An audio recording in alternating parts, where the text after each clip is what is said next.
पहा नवीन एपिसोड्स एकदम add free.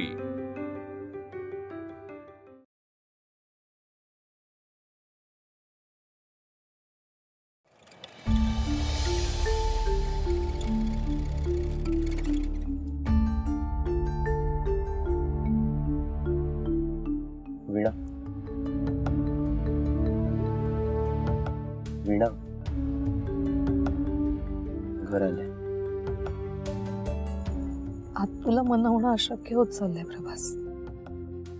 मी ना रोज मनाशी ठरवते आजचा दिवस चांगला जाईल, आजचा दिवस चांगला जाईल, पण नाही, रोज पदरी फक्त निराशाच पडते.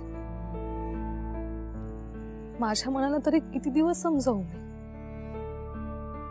आपण दोघं कधीच एकत्र येऊ शकणार नाहीये का?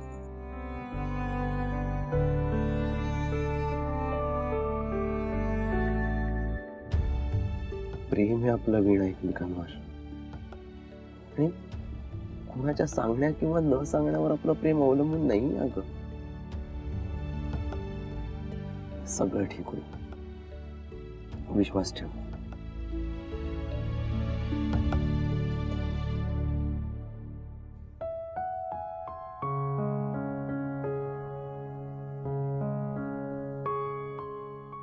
वीणा,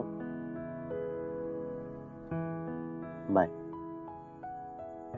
बाय. अरे यार, गेलं कुठे?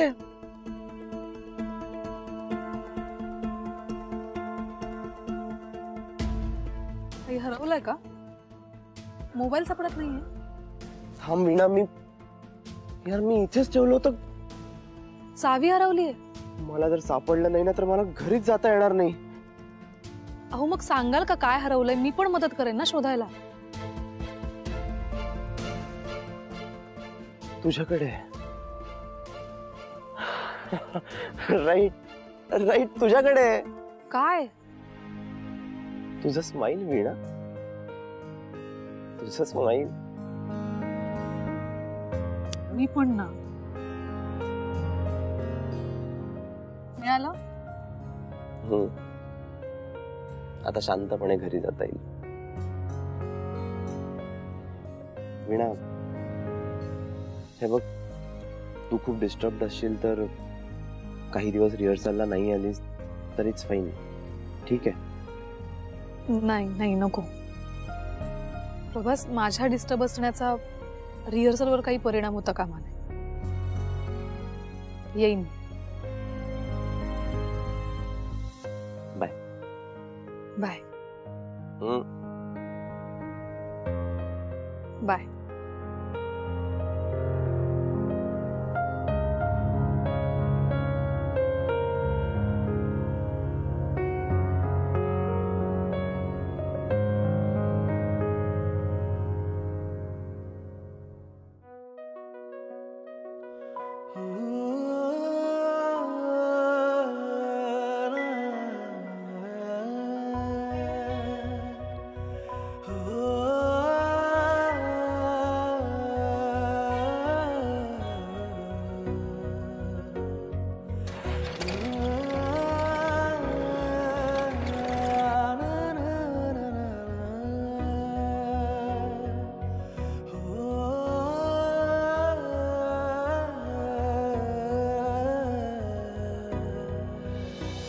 खरंच? मी कधी खोटं बोलतो का?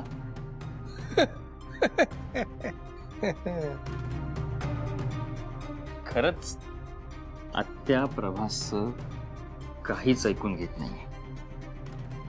सतत अपमान करते त्याचा. बरं, एवढा अपमान करूनही तो प्रभास आणि वीणा काही ना काहीतरी कारण काढून आत्यासमोर जातात आणि स्वतःच्या पायावर कुऱ्हाड मारून घेतात. चांगलंय चांगलंय. बाबा, पण सांभाळू ना, एखादी कुऱ्हाड आपल्या पायावर पडायची. हाच फरक आहे प्रभास आणि माझ्यामध्ये. गुड. तरीही सांभाळू. प्रभास दिसतो तेवढा सरळ नाहीये. नसेलही, पण तो माझं काहीच वाकडं करू शकणार नाही याची मला खात्री आहे. कारण तो काहीही करायच्या आधी मी त्याची रवानगी या घरातून ऑलरेडी केलेली असेल. अरे वा, एवढा कॉन्फिडन्स आलाय तुला?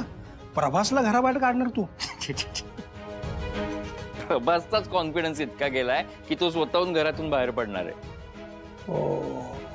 कारण मी त्याच्या दुःखात योग्य वेळेस काडी टाकून आगीचा भडका उडवलाय.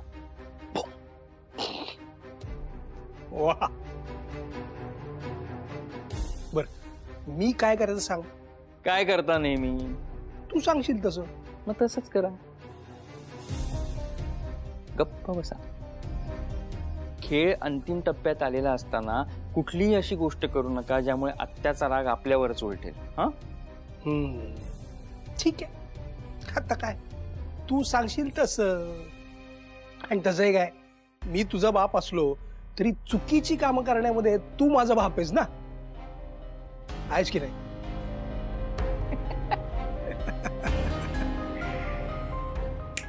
गुड. कुठे गेली मुलगी? असून मिळाली. अरे अगं, कधीपासून फोन करतोय तुला, कुठे होतीस तू? बाबा ते फोन बंद झाला ना म्हणून. असू दे असू दे असू दे, तू बस बस बस इथे. मला आधी सांग, कार्यक्रम कसा झाला? आणि ते प्रभासच्या आत्या भेटल्या का तुला? हो बाबा, खूप छान झाला कार्यक्रम. शैलजा मॅडमने पण खूप कौतुक केलं माझं आणि तिथे राहणाऱ्यांनाही खूप आवडला कार्यक्रम. आणि बाबा ते वृद्धाश्रमातले वृद्ध मंडळी होते ना, त्यांनी तर भरभरून आशीर्वाद सुद्धा दिले. त्या ट्रस्टी मॅडम सुद्धा खूप खुश होत्या माझ्यावर. पण शैलजा सदावर्ते तिथे प्रमुख पाहुणे होते ना, त्यांच्याशी झालं का बोलणं? फार काही नाही झालं बोलणं, पण फार काही नाही झालं, पण जे झालं ते फार भयंकर होतं, नाही का? उर्मी, वीणा, काय बोलते ही? बाबा ते उर्मी, ही बाबा मी सांग ना. अगं नको, काय सांगितलं पाहिजे दादा मामाला. हे बघ, तुझ्या मनासारखं काही घडलं नाही म्हणून बोलवत नाहीये का तुला? पण असं करून कसं चालेल वीणाताई? अगं सांगितलं पाहिजे दादा मामाला की त्या प्रभासच्या आत्या तुझ्याशी कसं वागल्या आणि काय काय बोलल्या तुला.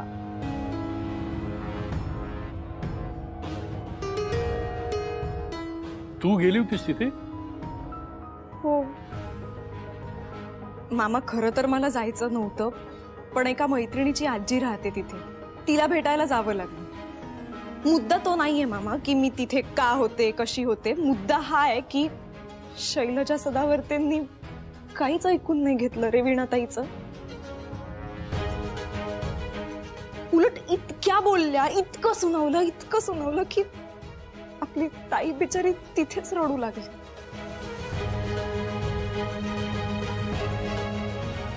मला नाही वाटत की त्या ह्यांच्या लग्नाला मान्यता देतील.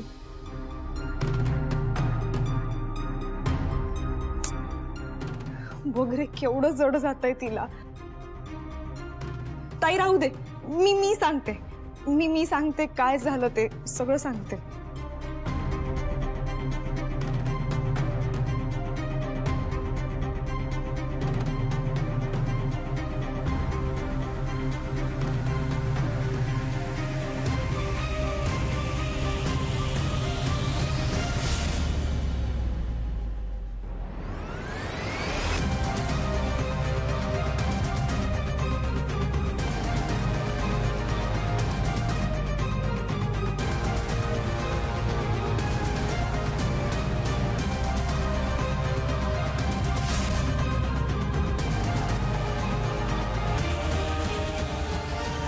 ह्या दोघांवरचा त्यांचा राग कधीच जाणार नाही आणि ह्यांच्या लग्नाला सुद्धा त्या परवानगी देणार नाही. ही काळ्या दगडावरची रेग आहे.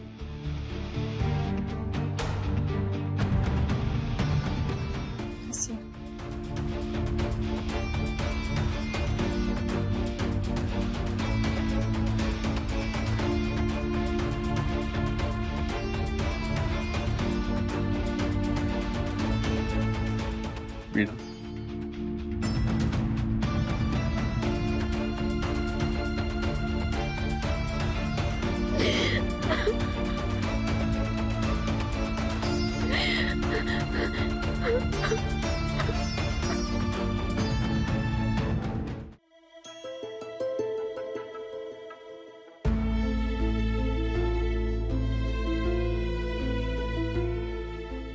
कायमचं ठरवून टाकले का तुझ्या आत्तूने तुझं ऐकायचंच नाही म्हणून? वीणा किती चांगली मुलगी आहे हे का नाही कळत आहे आत्याला? अरे कळायला तिने त्यांचं ऐकून तर घेतलं पाहिजे ना. वीणा आणि प्रभास एवढे प्रयत्न करतायत पण अत्तू प्रभासलाच परक्यासारखं वागवते. नाहीतर काय. अरे पण त्यांनी कशाला सारखं जायचं आत्तूशी बोलायला? गाईस, इन्सल्ट ऐकून घेण्यासाठी प्रभास आणि वीणाने काही चुकीचं काम केलं नाहीये. एकमेकांवर प्रेम केलंय त्यांनी, गुन्हा नाही. आणि तुम्ही सगळ्यांना तिला खूप जास्त इम्पॉर्टन्स देते. I feel. Cash. What cash? Cash. अगं आत्या आहे ती, प्रभासची अत्तू. प्रभासला लहानाचं मोठं त्याच्या अत्तूने केलंय.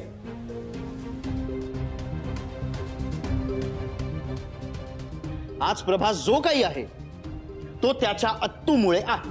पण त्याची आतू त्याचा गैरफायदा घेतीये. नाही नाही नाही, एकच मिनिट. गैरफायदा कसा? आता नाही नाही, एवढा हक्क पण नाही का बनत आत्या? कसा हक्क असू शकता अजय? त्याला त्रास होतोय त्याचा. त्रास म्हणजे एक मिनिट, लाईफ मधल्या मोठ्या डिसिजन्स मध्ये आपण आपल्या मोठ्या लोकांना इन्व्हॉल्व करतो ना. अजय, हे तू थांब. हा, कॅश काही चुकीचं बोलत नाहीये. हो, वीणाला नाही सहन होते तिचं सततचं अपयश, आणि मला तिची अवस्था सहन होत नाहीये.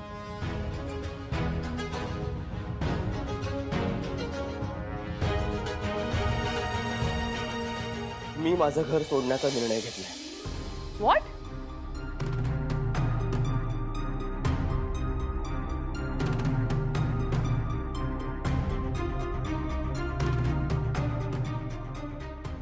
येस, मी निर्णय घेतलाय. मी माझं घर सोडतोय. मला बघायचंय जेवढी मला माझी आत्तू प्रिय आहे ना तेवढाच तिला मी पण प्रिय आहे की नाही ते. जर तिला मी खरंच प्रिय असेल तर तिच्यापासून मी लांब गेल्यानंतरच तिला माझी किंमत कळेल.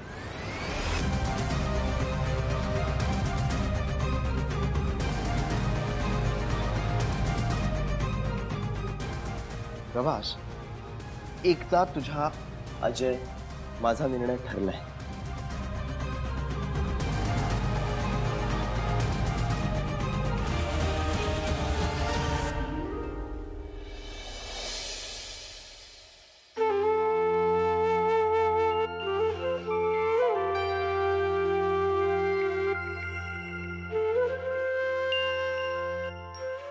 वीणा, यंदाच्या उत्सवात तुझंही भजन व्हायला हवं. हा वीणा,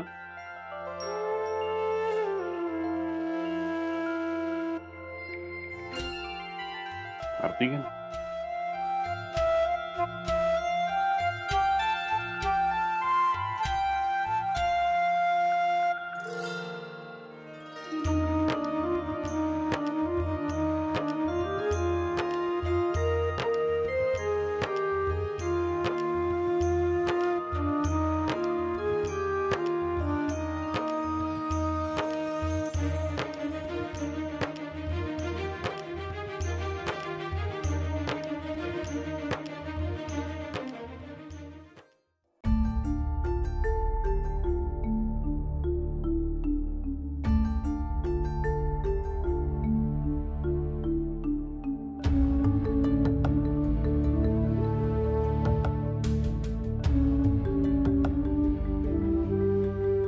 कुंडलीकवरदे हरी विठ्ठल, ज्ञानदेव तुकाराम, पंढरीनाथ महाराज की जय.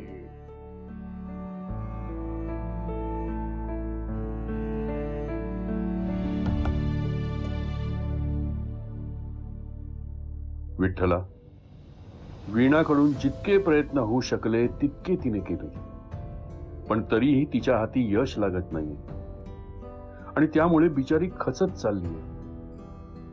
आणि मी माझ्या मुलीला असं खचून गेलेलं नाही पाहू शकत. बस झालं. आता बाप म्हणून मलाच पुढाकार घ्यावा लागला. मी प्रभासच्या आत्याशी जाऊन बोलणार आहे. पांडुरंगा, फक्त माझ्या पाठीशी राहा.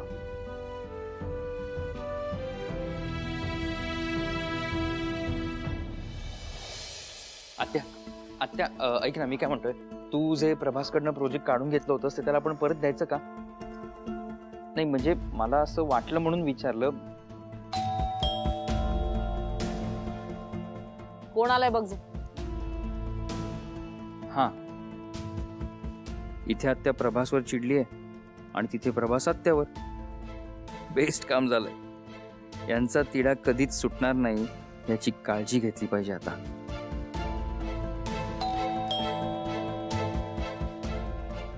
अरे ऐकू येत नाहीये का? बेल वाजते, उघडदार. हा, मला वाटलं हरी का. मी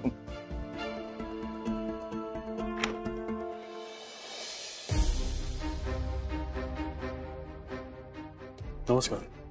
नमस्कार. मी रघुनाथ अभ्यंकर, संगमनेरून आलो. शैलजा सदावर्तेंना भेटायचं होतं. आहेत का घरी? आहेत ना. या या.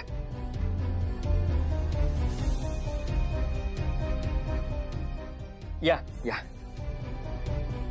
कोण आलं रे? वीणाचे बाबा आले. नमस्कार.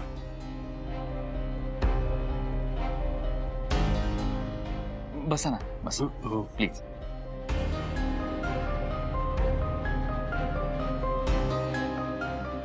माफ करा, मी तुम्हाला न कळवता इथे आलो. मला कल्पना आहे तुम्ही कामामध्ये नेहमी व्यग्र असता, पण आडेवेडे घेण्यात वेळ नका वाया घालू. मुद्द्याचं बोला. तुम्हाला माहितीच आहे, माझी मुलगी वीणा आणि तुमचा भाचा प्रभास हे. त्याबद्दल जर तुम्ही बोलायला आला असाल ना, तर माफ करा, कारण मला असं वाटतंय तुम्ही तुमचा वेळ वाया घालवताय. कारण मी माझा निर्णय बदलणार नाही.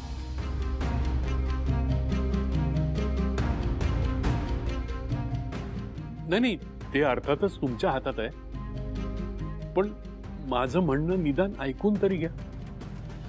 त्या दोघांनी खरंच काही फार मोठा गुन्हा नाही केलाय आणि त्या दोघांचं एकमेकांवर खूप प्रेम आहे. वेडेपण आहे.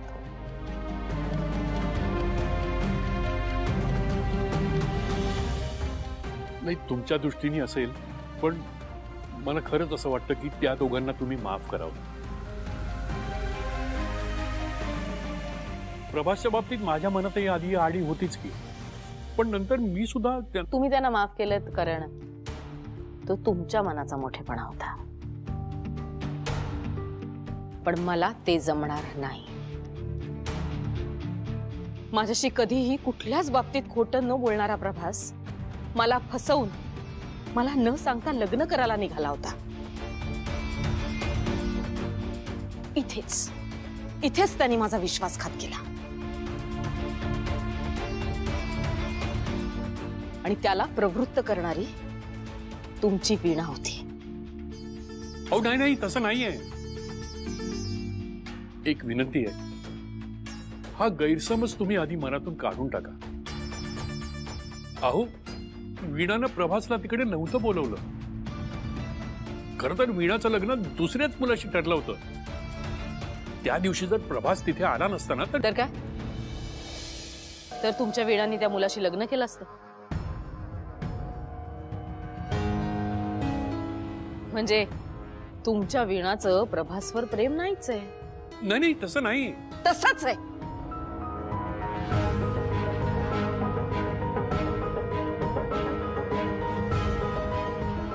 मुळात वीणा त्या दुसऱ्या मुलाशी लग्न करायला तयार झालीच कशी?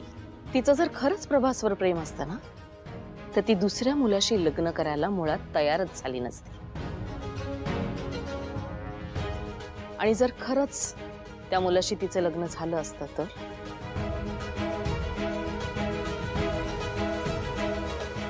सदावर्ते घराण्याच्या बाबतीत इतिहासाची पुनरावृत्ती.